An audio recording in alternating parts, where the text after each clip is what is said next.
الصلاة والسلام على صاحب الجبين الأبلج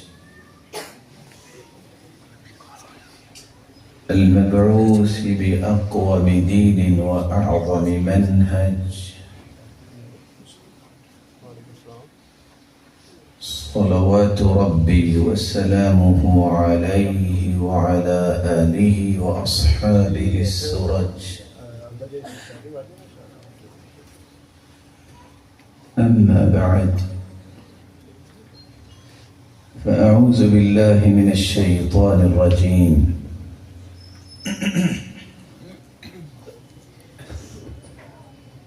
إن هذا القرآن يهدي للتي هي أقوم ويبشر المؤمنين الذين يعملون الصالحات أن لهم أجرا كبيرا.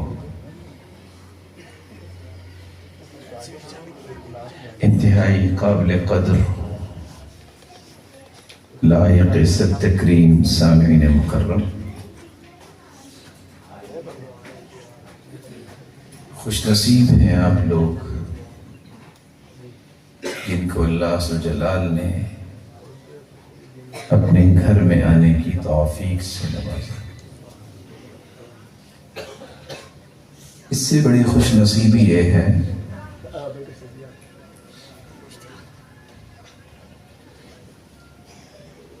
مناسب ہوگا کہ میں دو گزارشیں کر لوں انتظامیہ سے بھی اور آپ سے۔ قرآن مجید کی جو مجلس ہوتی ہے نا، اس کا ایک تقدس ہوتا ہے۔ میں دو گزارشیں ادب سے کروں گا، میں آپ کا زیادہ ٹائم نہیں شغل ہوگا۔ اگر آپ میں سے کسی کے پاس موبائل ہے تو اس کو آف کر لیں یا کم از کم سائلنٹ موڈ پہ لے جائیں، کیونکہ صحابہ کرام کا رویہ یہ تھا کہ ان علی رؤوسہم الطیر۔ جب قرآن و حدیث کی بات ہوتی تو صحابہ اس طرح انہماک سے بیٹھتے کہ ان کے سروں پہ جیسے پرندے بیٹھے، اور آپ کو علم ہے کہ پرندے انسان کے سر پہ نہیں بیٹھتے، وہ جامد چیز سمجھ کے بیٹھتے ہوں گے۔ اور دوسری گزارش یہ ہے، جو ساتھی چل پھر رہے ہیں نا، ان کو آپ جگہ دے دیجیے تاکہ یہ بیٹھ کے بات سن سکے۔ اس سے بڑی خوش نصیبی یہ ہے، حدیث کے الفاظ ہیں، صحیح بخاری کی روایت ہے، ان للہ ملائکۃ سیارۃ فضلاء۔ اللہ تعالیٰ کے کچھ موبائل فرشتے ہیں جو ہر وقت زمین پہ گردش کرتے ہیں۔ یبتغون مجالس الذکر، ذکر کی مجالس کی وہ تلاش میں رہتے ہیں۔ فَإِذَا وَجَدُوا ذَلِكَ جَلَسُوا مَعَهُمْ، جہاں بھی اللہ عز و جلال کا ذکر ہو ایسی مجلسوں کی وہ تلاش میں ہوتے ہیں، اور وہاں آ کے وہ خود بھی بیٹھ جاتے ہیں۔ حدیث لمبی ہے، جب وہ واپس جاتے ہیں تو اللہ عز و جلال کے علم میں تو ہے کہ وہ کہاں سے آئے، کیونکہ اللہ نے بھجوایا۔ تو رب تعالیٰ سوال کرتے ہیں، من این اقبلتم، کہاں سے آئے ہو؟ وہ جواب دیتے ہیں، من عند عباد لک فی الارض، زمین میں گئے تھے، اللہ تیرے بندوں کے پاس گئے تھے۔ اچھا وہ کیا کر رہے تھے؟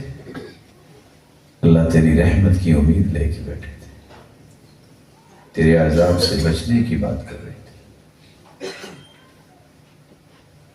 اور فرشتے کتنے ہوتے ہیں جو مجلس میں آتے ہیں؟ یہاں اگر 200 سے 300 سے 400 لوگ ہیں تو حدیث کہتی ہے حتی یملأ ما بین السماء والارض، زمین و آسمان کا خلا فرشتوں سے بھر جاتا ہے۔ اللہ اکبر۔ ان سارے فرشتوں سے اللہ جلال مخاطب ہو کے گواہ بناتے ہیں، میرے فرشتوں تم گواہ رہنا، یہ جتنے بیٹھے تھے میں نے سب کو معاف کر دیا۔ صحیح بخاری کی روایت کے الفاظ ہیں،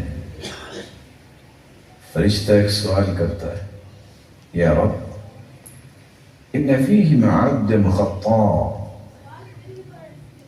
انما مر بمجلس فجلس معه، اے اللہ سب کو معاف کر دیا، ان میں سے ایک شخص تو گنہگار بھی تھا، وہ تو گزر رہا تھا، اس نے دیکھا کہ کچھ لوگ جمع ہیں تو ویسے بیٹھ گیا، دیکھتا ہوں کیا ہو رہا ہے۔ صحیح بخاری کی روایت ہے، ہم الجلساء لا یشقی بہم جلیسہم، اللہ عز و جلال فرماتے ہیں یہ بیٹھنے والے اتنے پیارے ہیں میرے نزدیک، جو ان کے ساتھ آ کے بیٹھ جائے وہ بھی بدبخت نہیں ہوتا، میں اسے بھی معاف کرتا۔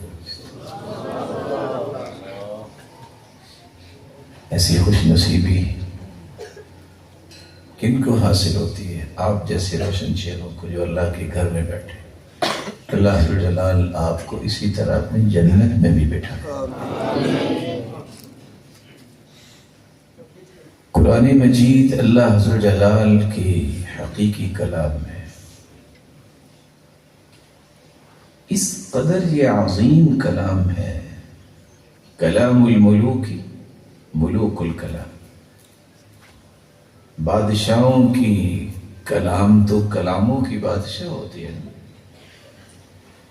تو یہ تو اس خالق و مالک کی کلام ہے جو بادشاہوں کا بھی مالک بھی ہے، خالق بھی ہے، رازق بھی ہے، قادر مطلق بھی ہے۔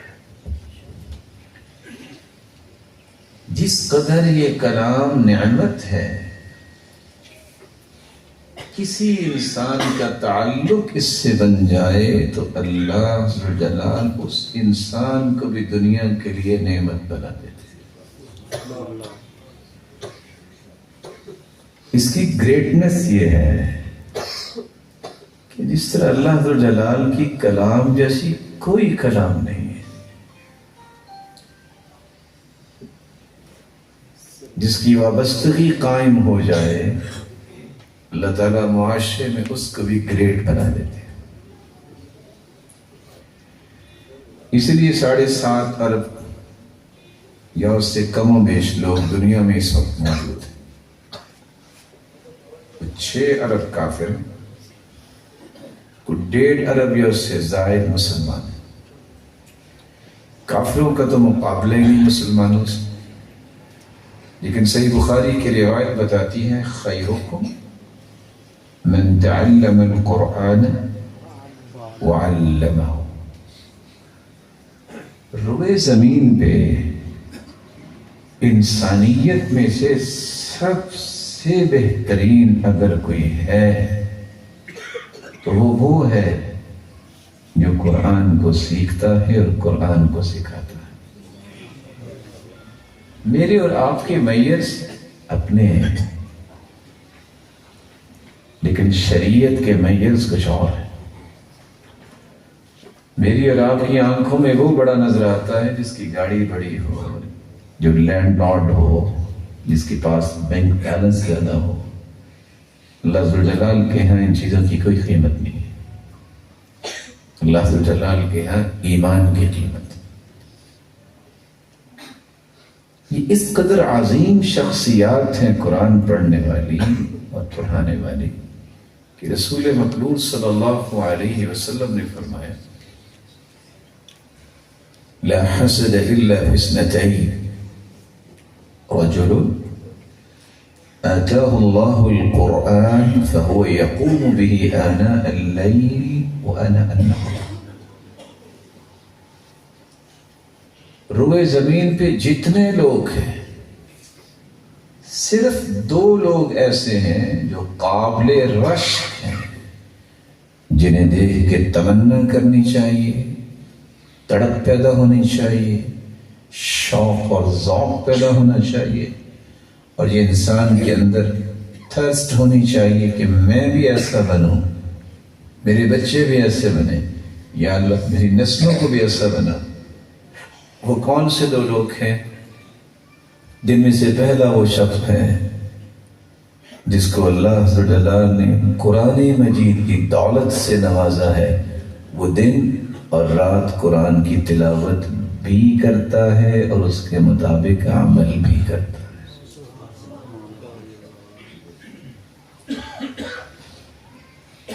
اس قرآن کے ساتھ جڑنے کا ایک تیسرا فائدہ بھی ہے۔ رسول اکرم صلی اللہ علیہ وآلہ وسلم نے فرمایا علیک بذکر اللہ وتلاوت القرآن فإنه ذکرک فی الارض وروحک فی السماء۔ اگر تم یہ چاہتے ہو کہ دنیا میں تمہارا کوئی نام ہو، لیکن چلو تم زمین پر ہی، لیکن تمہارے تذکرے آسمانوں پہ اللہ ذوالجلال اپنے فرشتوں کے سامنے کرے کہ دیکھو میرا بندہ، اس کے لیے دو کام کرنے ہوں گے۔ ایک اللہ ذوالجلال کا کثرت سے ذکر کیا کرو، ایک قرآن مجید کی تلاوت کیا کرو۔ اس کی چوتھی عظمت بھی ہے۔ رسول اکرم صلی اللہ علیہ وآلہ وسلم نے فرمایا ان للہ اہلی، اللہ تعالیٰ کے کچھ خاص الخاص لوگ۔ آج ہم کیا کہتے ہیں؟ یہ شخص جو ہے نا، اس کا فلاں سے تعلق ہے، فلاں سے، اس کے پاس بڑا عہدہ ہے۔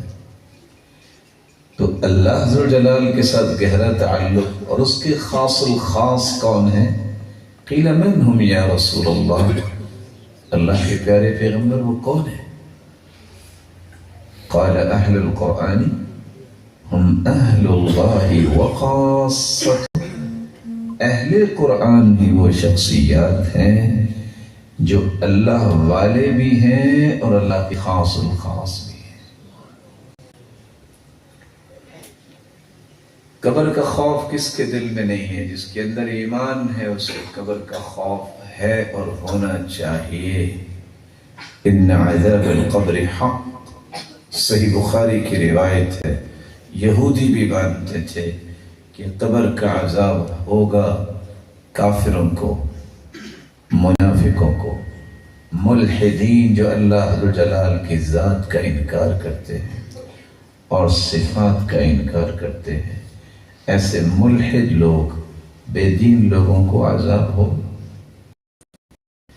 لیکن تاج رسول کا فرمان ہے ان سورۃ من القرآن ما هي الا 30 آیہ، قرآن مجید کی ایک سورت ہے جس کی 30 آیتیں ہیں۔ اس سورت کا نام ہے سورۃ تبارک، سورۃ الملک۔ ہی المانعۃ من عذاب القبر، جو شخص اس کی تلاوت کرتا ہے اللہ ذوالجلال اس بندے کو عذاب قبر سے محفوظ فرما دیتے ہیں۔ معاملہ یہاں بس نہیں ہوا، اتنی مبارک صورت ہے، عذاب قبر سے بھی بچاتی ہے۔ شفعت لرجل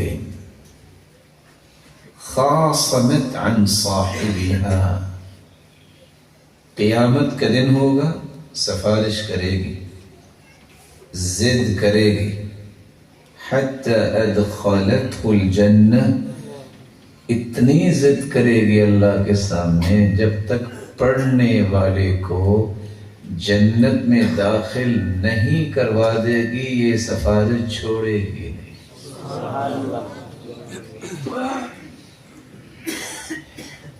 اس کی ایک چھٹی عظمت بھی ہے۔ رسول اکرم صلی اللہ علیہ وآلہ وسلم نے فرمایا بندہ مومن جب قبر سے نکلے گا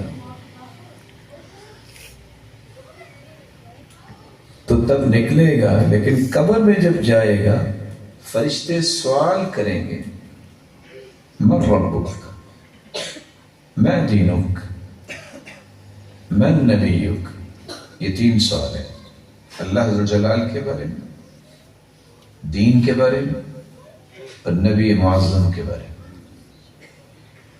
اس کے بارے میں کوئی ایکسکیوز نہیں سنا جائے گا، نہ قبر میں نہ حشر میں۔ اب دنیا جہان کی ڈگریاں لے لیں، یہ آپ کے اپنے شوق، لیکن ان 3 سوالوں کے بارے میں سوال ہونا ہی ہونا ہے۔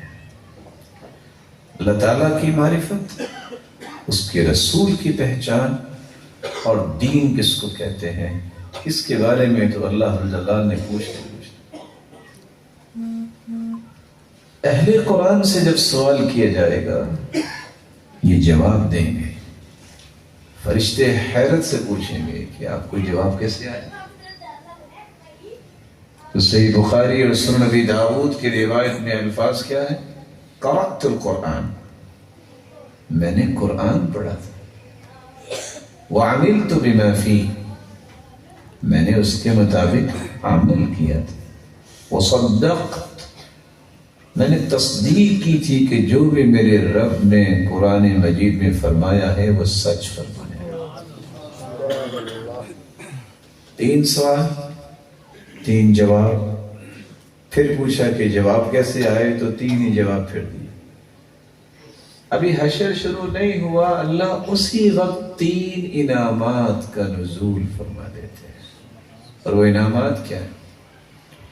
ان صدق عبدی، میرے فرشتوں میرے بندے نے سچ کہا ہے، سب تو پہلے سچا بن گیا۔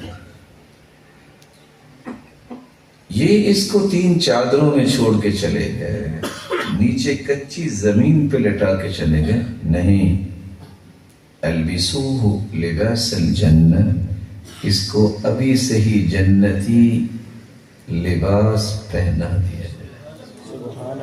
اس کو مٹی پہ لٹا کے گئے ہیں، کیونکہ سنت بھی یہ ہے کہ مٹی پہ لٹانا چاہیے، نیچے کچھ نہیں ڈالنا چاہیے، نہیں، افرشو لہو فراش الجنہ، اس کے نیچے جنتی نرم و ملائم بستر بچھا دو، یوسع لہو فی قبرہ، اس کی قبر کو بھی کھول دو۔ اللہ کتنی کو؟ مد بصری، جہاں تک اس کی نظر جائے اس کی قبر کو کھول۔ یہ تو چھوٹی سی قبر میں اس کو لٹا کے چلے گئے۔ وَافْتَحُوا لَهُ بَابًا إِلَى الْجَنَّةِ، اور ایک جنت کا دروازہ بھی قبر کی طرف کھول دو، فَيَأْتِيهِ مِنْ رَوْحِهَا وَرِيحِهَا، جنت کی ہوائیں بھی آئیں اور اسے جنت کی خوشبوئیں بھی آئیں۔ سبحان اللہ۔ معاملہ یہاں رکا نہیں، اس کی 7ویں اور 8ویں فضیلت یہ ہے، قبر سے نکلتا ہی ہوگا یہ یجیء القرآن کالرجل الشاحب، انتہائی خوبصورت شکل میں ایک آئے گا آنے والا بندہ مومن، پوچھے گا انت ومن انت، کون ہے آپ؟ وجہک یجیء بالخیر، اتنا خوبصورت چہرہ تو کوئی خیر کی خبر لے کے آیا ہو۔ تو قرآن کہے گا، انسان کا نیک عمل کہے گا انا عملک الصالح، میں تیرا نیک عمل ہوں۔ کیا ہوگا پھر؟ قرآن مجید اللہ ذو الجلال کی بارگاہ میں سفارش کرے گا، اور سفارش کیا کرے گا؟ یا رب حلہ، اللہ اسے انعامات سے نوازی، پوری کائنات کے پاؤں میں جوتی نہیں ہوگی، پوری کائنات کے جسم پر لباس نہیں ہوگا، پوری دنیا کو وعرضوا علی ربک صفا، سب کو صفوں میں کھڑا کر دیا جائے گا، وہاں پوری کائنات کے سامنے اناؤنس کیا جائے گا، الماہر بالقرآن مع السفرة الكرام البررہ، کہاں ہیں قرآن کو پڑھنے میں مہارت حاصل کرنے والے، اس کو سمجھنے میں ماہر، اس پر عمل کرنے میں ماہر، اس کے پیغام کو پہنچانے میں ماہر، آج خاکی صفوں سے نکل کے آ جاؤ ان صفوں میں جن صفوں میں جبریل امین کھڑے۔ آج دنیا ترلے لیتی ہے، منتیں کرتی ہے فلاں کے ساتھ سیلفی بن جائے، کیا ضرورت ہے؟ یہ وہ شخصیات ہیں جن کو قیامت کے دن کھڑا کیا جائے گا تو جبریل امین کے ساتھ کھڑا کیا جائے گا۔ معاملہ یہاں رکا نہیں، پھر سفارش کرے گا قرآن۔ اللہ ذوالجلال پوری کائنات کے سامنے فَيُلْبَسُ حُلَّةُ الْكَرَامَةِ، عزت اور کرامت کا لباس اسے پہنا دیں گے۔ قرآن پھر سفارش کرے گا، یا ربی زدہ، اے اللہ کچھ اور عطا کیجیے۔ فَيُلْبَسُ تَاجُ الْكَرَامَةِ، پھر اس کے سر پہ ایک ایسا عزت کا تاج رکھا جائے گا، ضوءه احسن من ضوء الشمس، جس کی روشنی سورج کی روشنی سے بھی زیادہ ہو۔ اس وقت پھر آواز آئے گی اس کے والدین کدھر ہیں؟ آج تو ہم سمجھتے ہیں نا کہ بچہ مسجد میں بٹھا دیا ہے، قرآن حفظ کیا ہے، پتہ نہیں اس کا کیا بنے گا۔ میں بتاتا ہوں کیا بنے گا۔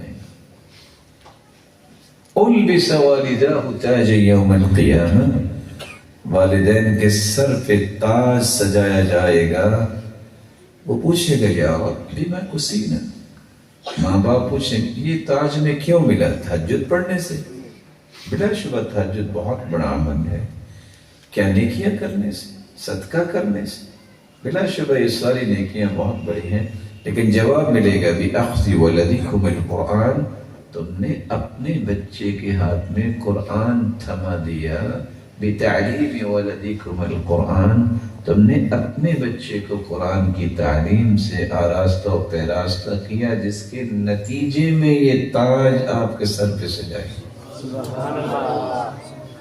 اور حدیث کے الفاظ ہیں لا تقوم لهم الدنیا، ساری دنیا بیچ دی جائے تو ان دو تاجوں کی قیمت آدھا نہیں ہو سکتی۔ قرآن پھر کہے گا یا رب ارض عنہ، اے کائنات کے رب اس سے راضی بھی ہو جائے۔ اللہ ذوالجلال رضامندی کا اعلان کریں گے میں اپنے بندے سے راضی ہوں۔ جب راضی ہوں گے تو پھر کیا ہوگا؟ پھر ایسا اللہ ذوالجلال بندے کو راضی کریں گے جو اس نے زندگی میں کبھی سوچا ہی نہیں ہو۔ آواز آئے گی یقال لصاحب القرآن اقرأ وارتقي ورتل كما كنت ترتل في الدنيا فإن منزلتك عند آخر آية تقرأها۔ اے قاری قرآن، اے حافظ قرآن، اے صاحب قرآن، دنیا میں تم تلاوت کرتے، سٹیج پہ آتے، تلاوت کر کے واپس نیچے آ جاتے، سننے والے 200 400 2000 4000۔ اے قاری قرآن، آج حکم یہ ہے قرآن پڑھتے جاؤ اور جنت کی سیڑھیاں بھی چڑھتے جاؤ۔ سبحان اللہ۔ 6236 آیات ہیں قرآن مجید کی۔ فَإِنَّ مَنزِلَتَكَ عِنْدَ آخِرِ آیَةٍ تَقْرَأُهَا، اے قاری قرآن تیرا مقام جنت میں اتنا بلند ہے جب تم من الجنت والناس قرآن کی آخری آیت پڑھو گے وہاں تیرا مقام۔ اللہ ذوالجلال ہر ایک کو نصیب فرمائے۔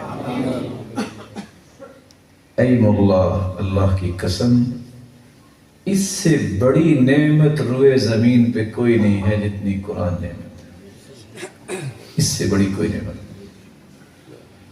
اور اللہ کی قسم دنیا جہان کی ساری لذتوں کو جمع کر لیا جائے، قرآن مجید کی لذت کا مقابلہ نہیں کر سکتے۔ اس لیے میں آپ سے بڑی ادب سے 3 گزارشیں کر کے بات کو ختم کرنا چاہ رہا ہوں۔ پہلی گزارش، اپنے بچوں کو یہ قرآن پڑھاؤ۔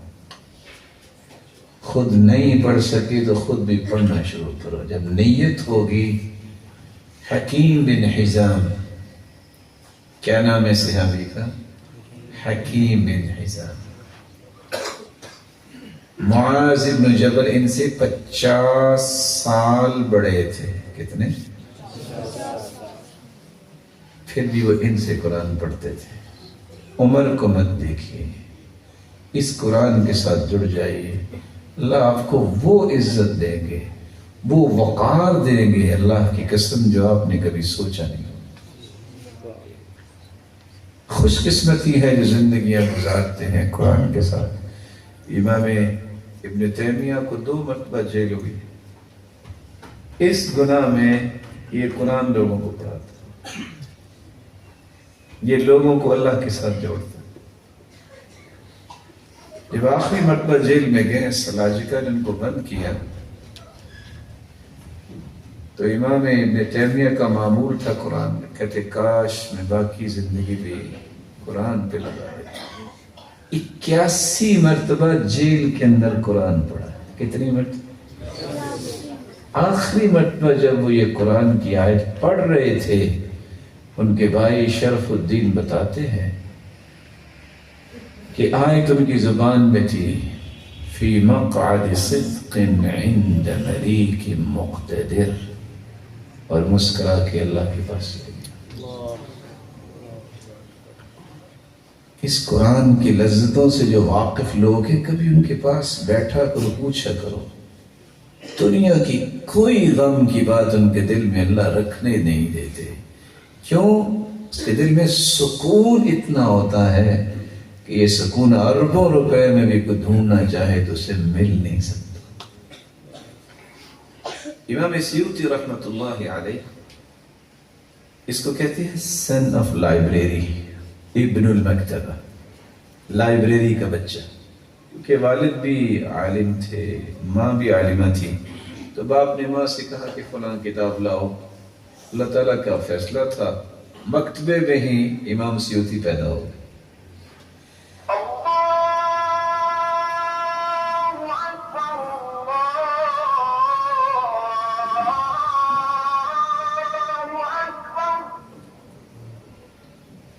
دس 152 کتابیں اس اکیلے انسان نے لکھی ہیں۔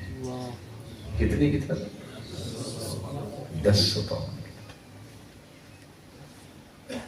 وہ کہا کرتے تھے تعلیم الصبیان القرآن اصل من اصول الاسلام به ينشأ على الفطرة ويسبق إلى قلوبهم أنوار الحكمة قبل تمكن الأهواء منها وسوادتها بأكدار المعصية والضلال۔ بچوں کو سب سے پہلے قرآن سکھانا یہ اصل الاصول ہے۔ اگر پیرنٹس کی یہ خواہش اور تمنا ہے کہ میرے بیٹے کی فطرت کے مطابق نشو و نما ہو، فطرت کے مطابق، تو سب سے پہلے انہیں قرآن پڑھائے، قبل تمکن الاہواء منها وسوادتها بأقدار المعصیة والضلال۔ قرآن جب سب سے پہلے پڑھے گا، اس کے دل پہ وہ روشنی آ جائے گی، پھر گمراہی، اللہ تعالیٰ کی نافرمانیوں کے دبیز پردے بھی اس روشنی کو مدھم نہیں کر سکے۔ تو پڑھائیں گے اپنے بچوں کو۔ میں نہیں آپ کو روکتا کہ آپ باقی چیزیں نہ پڑھائیں، لیکن سب سے پہلے قرآن پڑھائیں۔ اس سے بڑی کوئی نعمت نہیں۔ اور دوسری گزارش، یہاں طلباء کے ساتھ بڑے بزرگ بھی بیٹھے ہیں، اللہ ان سب کو سلامت رکھے، ان کو عزتوں سے نوازے۔ میں گزارش کروں گا قاری صاحب سے، اس خوبصورت مرکز میں اس بات کا اہتمام ہو کہ یہاں کے خطیب، یہاں کے امام بڑی محبت کے ساتھ صبح کی نماز کے بعد 3 آیات ترجمے کی پیش کریں، زیادہ نہیں، صرف 3 آیات۔ مغرب کی نماز کے بعد صرف 1 حدیث پیش کریں۔ سال کے بعد دیکھیے گا کہ سننے والوں کی زندگیوں میں برکت کتنی ہوتی ہے۔ معمول بنائیے۔ اور آخری بات، میرے پیارے بھائیوں اور بزرگوں، ہم سب مسلمان ہیں نا؟ بولے نہیں؟ ہم سب آپس میں بھائی ہیں نا؟ تو بھائی کی بات پہ غصہ تو نہیں کریں گے؟ یہ جو سیاسی لیڈر ہوتے ہیں نا، یہ نا ان کی ضرورت ہوتی ہے کہ رستوں میں کھڑے اس کا انتظار کرو۔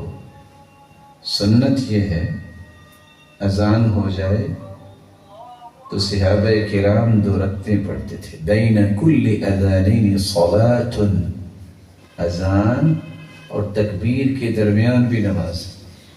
مغرب کی جب اذان ہوتی، كانوا يبتدرون الى السواری، صحابہ دوڑ کے ستونوں کے پیچھے کھڑے ہو کے 2 رکعتیں پڑھتے۔ صلوا قبل المغرب رکعتین، 2 رکعتیں پڑھو مغرب کی نماز سے پہلے، اذان کے بعد۔ میرے پیارے بھائیوں، ہو سکتا ہے کہ یہاں کوئی سیاسی لیڈر بھی آیا ہو، مجبوری ہوتی ہے نا اس کو پروٹوکول دینا۔ کہ اللہ کی قسم، جس کو پروٹوکول فرشتے دے اس جیسا پروٹوکول ہوگا کہاں؟ تو آپ معمول بنائیں۔ مجھے پتہ ہے کہ تھوڑا سا گران گزرے گا آپ پہ کہ یہ کیا ہوا، استقبال تو کرنا ہی چاہیے۔ تو استقبال کرنے کا اجر ہے کہ سنت پہ عمل کرنے کا؟ سنت پہ عمل کرنے کا۔ بولیے، آپ میرے بھائی ہیں نا، اکیلے بیٹھ کے سوچتے میرے بھائی، یہ چیزیں آپ کو بڑی دور لے جائیں گی سنت سے۔ نماز پڑھی ہم نے، آپ میں سے کون ہے میرا پیارا بھائی جس نے ذکر مغرب کے بعد مکمل کیا ہے جو اللہ کے رسول صلی اللہ علیہ وسلم کیا کرتے تھے؟ اللہ اکبر، استغفر اللہ، استغفر اللہ، استغفر اللہ، اللہم انت السلام ومنک السلام، تبارکت یا ذا الجلال والاکرام، رب اعنی علی ذکرک وشکرک وحسن عبادتک۔ 33 مرتبہ سبحان اللہ، 33 مرتبہ الحمدللہ، 34 مرتبہ اللہ اکبر، من سبح اللہ 33 حمد اللہ 33 وکبر اللہ 34۔ جو 33 مرتبہ سبحان اللہ الحمدللہ پڑھ لے اور 34 مرتبہ اللہ اکبر پڑھ لے، حطت عنہ خطایاہ وان كانت مثل زبد البحر، سمندر کی جھاگ جتنے بھی گناہ ہوں تو اللہ اسے معاف کر دے۔ من قرأ آیت الکرسی دبر کل صلاة مکتوبہ لم يمنعه من دخول الجنة الا ان يموت۔ جو شخص فرض نماز کے بعد آیت الکرسی پڑھ لیتا ہے، اس کے اور جنت کے درمیان صرف ایک ہی پردہ حائل ہوتا ہے، وہ ہے موت۔ جس دن آنکھیں اس کی بند ہوں گی یہ جنتی مہمان ہوگا۔ تو کس نے یہ ذکر کیا؟ اگر آپ محسوس نہ کریں تو ویسے تو گزارش میری آخری تھی، کل میں چھوٹی سی گزارش، مجھے خوشی ہوگی کہ اس کا ذکر رہتا ہے، میں بھی 2 منٹ استغفار کرتا ہوں، ہر ذکر پورا کریں تاکہ اسے آئندہ یاد رہے کہ میں نے یہ کام کرنا ہے۔ دیکھیں اسی طرح مل جل کے اللہ کے قریب ہوتا ہے۔ کوئی شخص گفتگو نہیں کرے گا، جس بھائی کے ذکر رہتا ہے ابھی مکمل کرے۔ اور اللہ کے رسول کا فرمان ہے، جس جگہ پہ آپ نے نماز پڑھی اس جگہ پہ بیٹھ کے آپ ذکر کرتے ہیں تو خربوں فرشتے 3 دعائیں کرتے ہیں، اللہم اغفر لہ، اللہم ارحم، اللہم تب علیہ، کہ اللہ اسے معاف کر دے، اللہ اس پر رحمت کی برکھا برسا دے، اللہ اس کی توبہ کو قبول فرما دے۔ یہ کب تک دعائیں ملتی رہتی ہیں خربوں فرشتوں سے؟ ما لم یؤذی وما لم یحدث، جب تک آپ کسی کو تکلیف نہیں دیتے اور بے وضو نہیں ہو جاتے۔ تو 2 منٹ میں آپ اپنا ذکر مکمل کر لیں، انشاءاللہ اس میں خیر اور برکت ہوگی۔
اللہ تعالیٰ آپ کو جزائے خیر دے کہ آپ نے 2 منٹ نکالے اور اس بات پہ توجہ دی۔ میری دعا ہے دل کی گہرائیوں سے، اے اللہ جن بچوں نے تعلیم کو اس سال مکمل کیا ہے، حافظ بنے ہیں، مولا کریم ان کو دنیا کے لیے مثالی بنا دے، ان کے والدین کو کروڑہا رحمتوں سے نواز دے، اور ان کے والدین کے ساتھ ساتھ ان کی اساتذہ، اے اللہ ان کے اس عمل کو توشہ آخرت بنا اور دنیا اور آخرت میں درجات کی بلندی کا باعث بنا۔ اے اللہ جتنے تشریف فرما ہے ان سب کو ایمان، صحت، عزت و برکت والی لمبی زندگی عطا فرما۔ صاحب اولاد ہیں تو ان کی اولادوں کو نیک بنا، دست و بازو بنا، آنکھوں کی ٹھنڈک بنا، صدقہ جاریہ بنا۔ جو بے اولاد ہیں ان کی جولیوں کو بھی بارونق بنا۔ مولا کریم جو مقروضاً کی غیبی خزانوں سے مدد فرما، اللہ العالمین جو مال والے ہیں ان کے مال میں برکت فرما اور ان کو حاسدوں کے حسد اور شریروں کی شرارت سے بچا۔ جس طرح تیرے گھر میں یہ سب جمع ہے مولا کریم سب کو جنت الفردوس میں جمع فرما، اپنے محبوب کی رفاقت نصیب فرما اور اپنے دیدار کا مستحق بنا۔ وآخر دعوانا الحمدللہ۔ سب تلاوت سنا دیں۔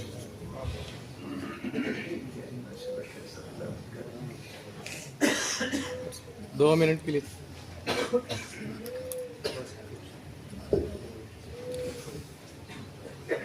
أعوذ بالله من الشيطان الرجيم، بسم الله الرحمن الرحيم،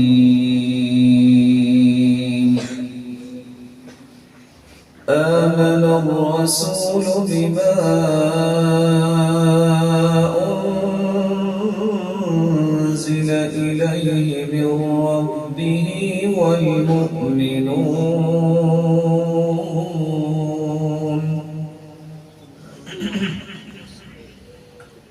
كل آمن بالله وملائكته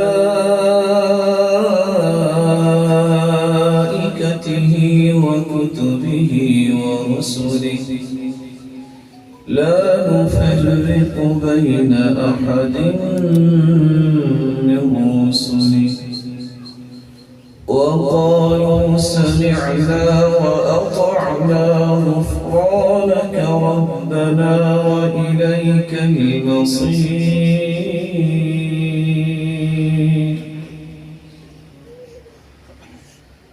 لا يكلف الله نفسا إلا وسعها لها ما كسبت وعليها ما اكتسبت ربنا لا تؤاخذنا إن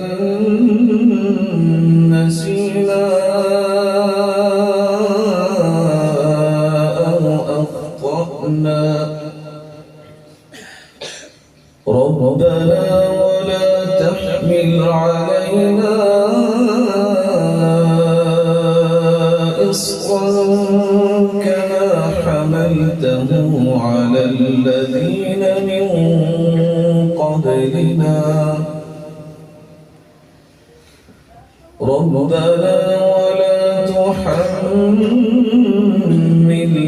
ما لا طاقة لنا به واعف عنا واغفر لنا وارحمنا أنت مولانا فانصرنا على القوم الكافرين صدق الله العظيم. ما شاء الله.